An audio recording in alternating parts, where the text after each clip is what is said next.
Are your social skills hurting your marriage? Fix them now. Poor social skills can keep your marriage down, but shifting to good social skills can take your marriage to the next level. Everyone has some level of social skills. Without them, we wouldn't be able to function in society. Because success depends so much on the cooperation and assistance of other people, those with better social skills tend to be more successful. Whether or not you feel like using good social skills is another matter. There is much that we have to do that we don't particularly feel like doing, at least not all the time. Like being pleasant with our clients even if we have a headache, or even if our dog just ate our wallet. If we only had good social skills with our friends, we would never make friends in the first place. And if we don't use good social skills with our spouse, even if our relationship is bad, then we prevent it from becoming better. I'm hoping that you are motivated to use good social skills with your spouse to make your relationship better, even if your husband or wife is not currently using good social skills with you. Like most things in life, the process of achieving success is often difficult, but once we achieve it, we don't regret doing the work. Relationship success is no different. You might be wondering, what are the most important social skills to use in marriage? The answer is that the most important social skills in marriage are the same important social skills we use with everyone else. Social skills involve being a good listener, saying things in a good way, both verbally and with our body language, managing differences gracefully, validating others, and having good social boundaries. Social skills either help other people to like us or to respect us. Both liking and respect are important for relationships to be healthy. Making a marriage better with social skills means getting better at listening in a way that makes your spouse feel what he or she says is important to you. It also means saying things in a way that expresses love, care, and interest. Making our spouse feel good, normal, and right through validation. Having confident posture and relaxed body language, and it also means expressing boundaries in loving but firm ways. These social skills all work together to both protect and maintain our marriage. If our relationship is already damaged, then we can start to use good social skills, along with gradually increasing attraction and connection to rebuild our marriage.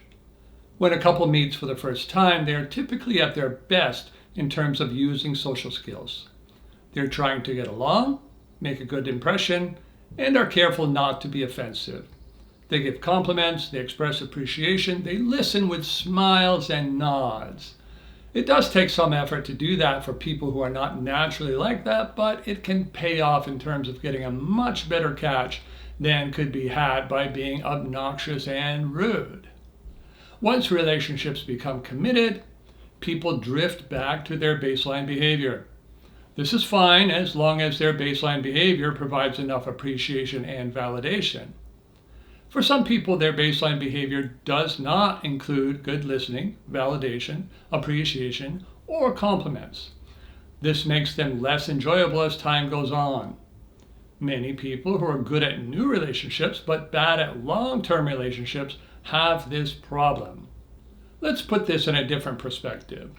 Imagine a person who always showered and used deodorant before marriage and then stopped taking showers and deodorant after marriage unless they were meeting someone other than their spouse. Their spouse would feel less important, not worth the effort of taking a shower or using deodorant. Using social skills with everyone except your spouse is just like that.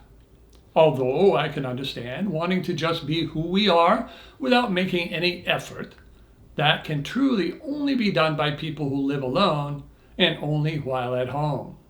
The fact is, all relationships are work, which means they have job requirements. And if we don't do those requirements, we won't get a payoff of the love and affection that we desire. Not only that, but we are likely to be fired and replaced. Making friends is work. Keeping friends is work. Finding someone to love is work. And keeping that love alive is also work. The more your spouse has to give you love handouts that you didn't earn, the more resentful your spouse will become. Some people have naturally good social skills that come easily for them and feel almost effortless to maintain. Others need to stop old habits and practice new social skills every day until they become just as easy and more rewarding than the old habits. Using more social skills or new social skills, like all change, will not feel natural. Nothing new ever feels natural. Being your natural self got you to where you are now. If all is well, then I agree with you that you have no reason to change. If things are not well, then you need to choose between being your natural self and creating a better self. As a coach, my business is helping people to make changes that feel unnatural until they experience success in their marriage. Then they can have a new, natural self that is better than the old one. The common social skills mistakes that people make include half listening, showing disinterest, and interrupting, all of which signal to our spouse that what they say, think, and believe is not important to us. It makes our spouses feel unimportant. The remedy? We need to be good listeners, even when what our spouse is saying is not interesting to us.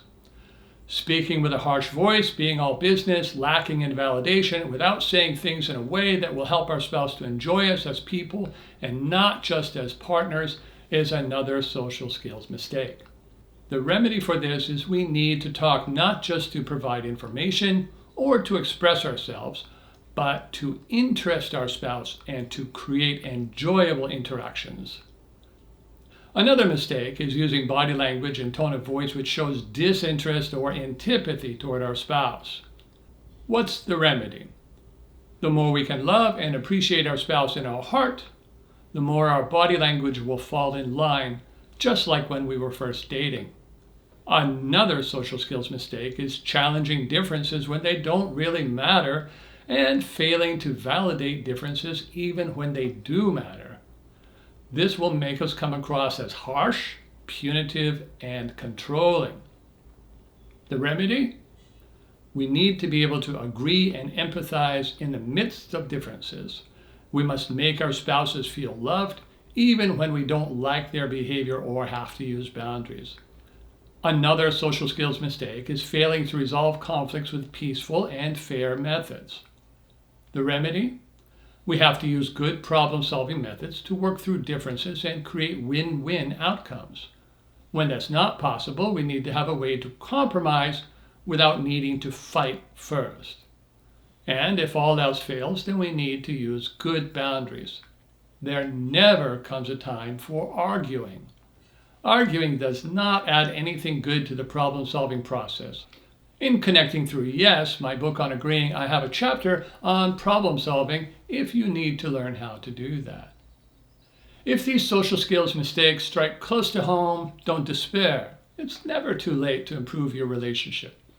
Even in the worst of relationships, good social skills won't be rejected provided you don't change overnight. Overnight changes are suspicious and feel like pursuit or manipulation. The skills to start working on first are the ones that don't involve talking. If your relationship is already strained, your spouse is likely to reject attempts at conversation, even if you are saying things in a good way. Then you are likely to feel frustrated. Instead, work on good listening skills, as well as looking relaxed and approachable. When your husband or wife looks at you, he or she should not have the feeling that something is bothering you. They will, if you don't use relaxed body language. When you look stressed, even if it has nothing to do with your spouse is likely to think it does. Looking stressed says, something's wrong. I'm uncomfortable being around you. You are doing something I don't like, and if you talk to me, it's not going to be pleasant. The best way to deal with looking stressed is to deal with your stress. Praying, reading the Bible, having a plan A and a plan B will go a long way toward that. There are many other ways to deal with stress as well. Find at least 3 that work and do all 3. Good social skills like these will make your other efforts at being desirable have greater impact. It's really hard to become more desirable while coming across as stressed, unfriendly, disinterested, and oppositional. Your spouse has to relax around you before he or she can enjoy even small talk with you. And small talk comes before talking like a friend. That won't happen unless you are handling the small talk with listening and validation. Good small talk is the gateway to a closer relationship. Don't bring up topics your spouse is not interested in, but be sure to be interested in his or her topics.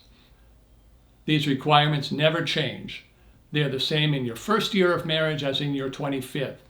Don't let any potholes or gaps develop in your marriage social skills.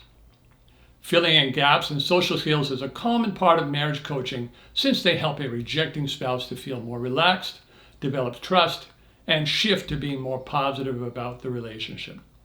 A common example of this is when a spouse is saying he or she does not feel in love anymore and isn't sure about remaining in the marriage. The natural tendency in such a situation is to become defensive, argumentative, invalidating, and to pressure a spouse to work on the relationship. That never helps. A case in point is Marcos, one of my clients who had done all of these things and was continuing to do them despite his wife wanting less and less to do with him. I helped Marcos to think about how he would feel if he was disinterested in someone and they just continued to pressure and argue. Would that make him more interested in that person? Considering that question helped Marcos to understand why his wife was further repelled by his behavior and why their relationship was getting worse despite the good changes he was trying to make. Marcos needed to consider what behavior would help his wife to feel more relaxed around him rather than needing to escape him. And how could he interact with her in a way that would complement the changes he was making to be more desirable? With a little guidance, Marcos realized that behaviors like being relaxed, friendly, and agreeable without any pursuit or argument would help his wife to be more at ease. I helped him to focus on continuing to be a good listener and taught him how to validate his wife without any pursuit at all. The goal was not to make her feel in love in one step, but to gradually work through relationship building steps that would feel natural to his wife. Because these changes helped Marcos to have some quick improvement, it encouraged him to continue to build his relationship with his wife in a stepwise fashion. Getting to just having enjoyable talks together was seen as a victory, even if his wife was still far from being in love with him, but it was a step closer. If you want to have success like Marcos, you need to determine your goal, but then focus on the steps for getting there, one by one. It's much easier to put on one sock at a time. It's also faster. Try it and see. Let me give you some recommendations for enhancing your marriage with social skills. I recommend you start by reading over a list of social skills or take the social skills quiz on my website. I'll put a link to it in the description. Doing this will help you to identify which skills you most need to work on.